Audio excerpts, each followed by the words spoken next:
The city was known for its towering skyscrapers, flashing lights, and endless traffic, but beneath its glittering skyline, stories of sorrow and loneliness quietly lingered. Among those silent tales was that of Richard Hemsley, a millionaire who had everything money could buy but nothing that truly touched his soul. He lived alone in a vast mansion filled with priceless paintings, chandeliers that sparkled like falling stars, and marble floors that echoed with his solitary footsteps. Yet despite the grandeur, the house felt lifeless, for his only true companion was his dog, Max, a golden retriever who had been with him for more than 12 years. Max was not just a pet. He was Richard's anchor during stormy nights of despair, and the only being who seemed to understand his silent tears. But as time marched on, Max grew old and lost his sight. Watching his once lively friend bump into walls, stumble over furniture, and wander aimlessly filled Richard with unbearable. He had taken Max to every specialist, every veterinary hospital, and even spent fortunes on experimental treatments, but none of them worked. Max's world remained trapped in dark. Richard often sat by the fireplace, stroking Max's fur as tears streamed down his cheeks, whispering apologies for not being able to give back the loyalty that dog had shown him. One rainy evening, as Richard walked through a crowded street after leaving yet another failed appointment, fate brought him face to face with a blind boy standing on the corner. The boy's clothes were tattered, his eyes clouded with the emptiness of blindness, yet his face carried a strange peace. A cardboard sign rested in his hands. I may not have sight, but I can see with my heart. Richard paused, struck. He sighed and dropped a few bills into the boy's tin cup. But just as he was about to leave, the boy softly said, "Sir, I can make your dog see again." Thank you for Richard your froze in generosity. disbelief, his heart pounding as he turned back toward the voice. Richard's heart skipped a beat as those words echoed in his ears. He looked down at the boy, certain that he had misheard him. The boy stood with quiet confidence, his pale, clouded eyes staring into a world he could not see, yet somehow his words carried a weight that pierced through Richard's disbelief. "Well, what did you just say?" Richard stammered, his voice trembling with both curiosity and skepticism. The boy tilted his head slightly, as if listening to the rhythm of the rain falling on the pavement. "I can make your dog see again," he repeated softly, but with a conviction that made it sound less like a wish and more like a promise. Richard almost laughed at the absurdity of it. How could a blind child, standing barefoot in the cold, claim to do something that doctors and scientists with years of training had failed to achieve? Yet, something in the boy's tone stopped him from walking away. It wasn't arrogance, nor was it pity. It was a strange mixture of innocence and certainty, as though the boy knew a secret the rest of the world had forgotten. "And how exactly do you plan to do that?" Richard asked, kneeling down so he was eye level with the boy. Max, who had been sitting quietly at his master's side, suddenly stirred and wagged his tail. The boy stretched out his fragile hand, and Max moved toward him, nuzzling his palm as though they had known each other forever. The millionaire watched in astonishment. Max rarely trusted strangers, but here he was, leaning into the touch of a boy who couldn't even see him. "Dogs don't see the way humans do," the boy explained, gently stroking Max's head. "They see with love, with loyalty, with the bond they share. Your dog doesn't need his eyes to see. You only need to help him remember that he's never truly blind as long as he has you." Richard felt his throat tighten. He wanted to argue, to insist that science and medicine were the only answers, but his heart was betraying him. Max licked the boy's hand with a joy Richard hadn't seen in months, as though the boy's words had lit a spark inside him. "But how could you possibly know this?" Richard whispered, unable to contain his tears. Rain-soaked street glowing with neon reflections, blind boy smiling faintly with his face lifted toward the sky, wealthy man overcome with emotion watching him, atmosphere filled with spiritual light and revelation. Richard could no longer ignore the whirlwind of emotions crashing inside him. He had lived his life believing that wealth and influence could solve every problem, that money could buy answers to even the cruelest challenges of fate. Yet, standing in front of a blind boy who owned nothing but ragged clothes and unshakable faith, Richard felt utterly powerless. His throat tightened as he studied the boy's calm expression, those cloudy eyes that saw nothing and yet somehow saw everything. Max pressed closer against the boy, tail wagging slowly, a faint spark of life returning to the dog's weary body. "You don't understand," Richard murmured, struggling to steady his voice. "Max was my wife's gift to me before she passed away. He's all I have left of her. When he lost his sight, it felt like I was losing her all over again. I've tried everything, spent millions on treatments and surgeries, but nothing worked. And you stand here, telling me you can give him back what the world has taken." His voice broke, and for the first time in years, tears streamed freely down his cheeks, unashamed. The boy listened patiently, his hand never leaving Max's fur, as though the dog's heartbeat and his own were in quiet conversation. "Sir," the boy finally said, "sometimes we look for miracles in the wrong places. You keep searching in hospitals, medicines, and wealth. But maybe the miracle you need is not to restore your dog's sight, but to restore his spirit and yours." Richard stared at him, stunned into silence. No one had ever spoken to him like this. The boy, who had no sight, was teaching him to see. And at that moment, Richard realized that the child wasn't offering a medical cure. He was offering something far more profound, the healing of a wounded soul through love. Max whined softly, as though confirming the truth of the boy's words. Richard leaned closer, his voice barely audible.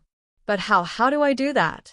The boy smiled, and though his eyes were clouded, it was as if a light shone from within him. "Love him without pity. Walk with him, talk with him, trust him.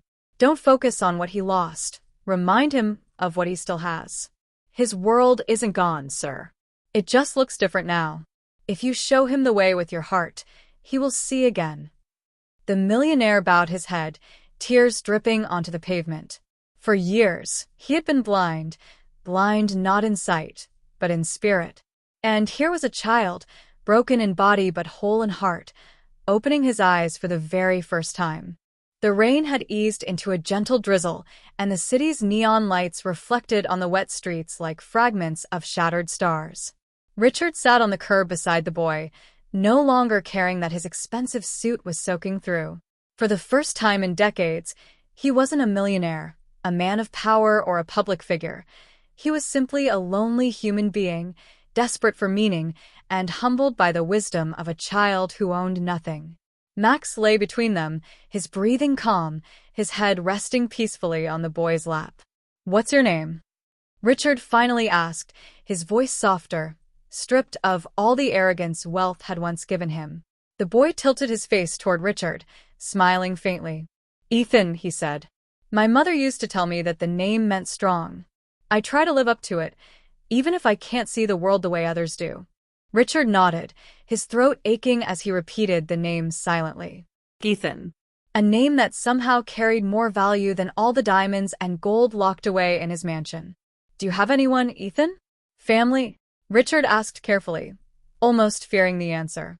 Ethan's smile wavered, but he kept his composure. "My mother passed away when I was little. My father, he left. I've been on my own since then.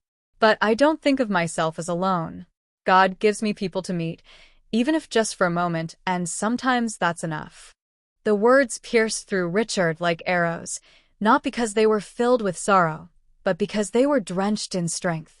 Here was a boy who had endured abandonment, poverty, and blindness, yet he spoke with more hope than Richard had ever known. The millionaire looked down at Max, whose tail thumped weakly against the ground, and then back at Ethan. "And yet you still speak of giving sight to others," Richard whispered. Ethan reached out again, his hands finding Max's ears with gentle precision. "Because I know what it means to live without sight," he said. "And I know that sight is not only what eyes can give. Sometimes, all someone needs is a reminder that they're not lost. Max needs to know that he's still your guide, still your friend, still your light, even if the world looks different to him now." Richard pressed his palms to his face, sobs shaking his shoulders. All his life, he had been searching for meaning in material things, yet the truest lesson of love, loyalty, and vision had come from a blind orphan boy. In that moment, something shifted within him, a quiet awakening. He placed his hand gently over Ethan's and whispered, "You've already given me more than I ever thought possible." That night, Richard could not shake Ethan's words from his mind. He invited the boy into his car, and for the first time in years, his mansion was no longer silent when he stepped inside. Ethan marveled at the vast halls, not with his eyes, but with his ears. Listening to the echo of his footsteps, the sound of the wind brushing against the high windows, and the quiet drip of rainwater falling from the roof outside. Max padded beside him, more alive than Richard had seen in months, as though Ethan's presence had awakened something inside his weary spirit. Richard guided the boy into the living room, where a fire crackled in the grand hearth, spreading warmth across the marble floors. Ethan lowered himself carefully onto a rug, while Max curled up beside him, head resting protectively across the boy's lap. Watching the scene, Richard felt something he hadn't known in decades: peace. For hours they talked. Richard shared stories of his youth, of how he had built his empire from nothing, of the sacrifices he made, and of the loneliness that haunted him after his wife's passing. Ethan, in turn, spoke not of wealth or loss, but of the small joys he had learned to treasure: the sound of birds in the morning, the warmth of sunlight on his skin, the kindness of strangers who stopped to guide him across the street. Every word the boy spoke seemed to chip away at the hardened shell around Richard's heart. "Do you know what the hardest part of being blind is?" Ethan asked quietly, his hand never leaving Max's fur. Richard shook his head, though he knew the boy could not see it. "It's not the darkness," Ethan continued. "It's people believing you're helpless. They treat you like you're broken, when in truth, you can still see beauty, just differently. And sometimes you can see things that others with perfect eyes cannot." Richard felt a lump rise in his throat. He realized that he had been guilty of the very same thing. He had looked at Max with pity, grieving his blindness as though it had stolen his worth. Yet Ethan saw none of that. To him, Max was still whole, still strong, still capable of love. As the night grew deeper, Richard excused himself and stepped into his study. He stood before the portrait of his late wife, a painting he had commissioned when they were young. Tears blurred his vision as he whispered, "You sent him to me, didn't you?" For the first time in years, he felt her presence, not in the lifeless canvas, but in the laughter of the boy sitting by the fire and the steady heartbeat of the dog at his side. In that moment, Richard knew his life was about to change forever. Morning light spilled through the tall windows, washing the mansion in a golden glow. Richard awoke from the couch where he had fallen asleep, his heart lighter than it had felt in years. He walked into the living room and paused at the doorway. The sight before him made his throat tighten.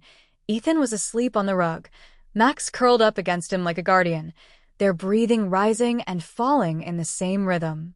For the first time in months, Max looked peaceful, almost youthful again, as if his soul had found its way back to joy.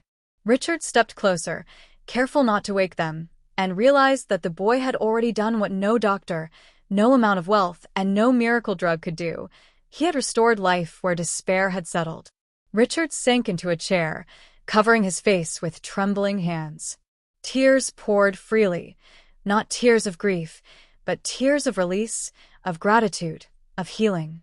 When Ethan stirred awake, his cloudy eyes turned instinctively toward Richard, sensing his presence.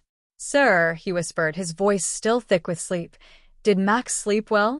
Richard could not speak at first, but only nodded, then managed to whisper, "Better than he has in years because of you." Ethan smiled, that small, serene smile that seemed to carry more power than the grandest gestures of the wealthy. Richard leaned forward, his voice trembling. "Ethan, you said last night that sometimes people who live in darkness can see things that others cannot. I think you're right. You have given me something I didn't even know I had lost." He placed his hand gently on the boy's shoulder. "You've given me back my heart." Ethan tilted his head, listening carefully, as though holding on to every word. "Sometimes," the boy replied softly, "all people need is someone to remind them that they are not alone. Your dog knows that now. And so do you." Richard's chest heaved with sobs, but he did not hide them. For once, his tears did not feel like weakness. They felt like freedom. He pulled Ethan into an embrace, his arms tightening around the fragile body that carried so much unseen strength. Max barked, a low but joyful sound, circling them as if celebrating the bond that had been forged in that moment. Richard knew then that he could not let Ethan return to the cold streets, not when the boy had given him so much. He whispered into Ethan's ear, his voice breaking, "From this day on, you are not alone. This is your home, too."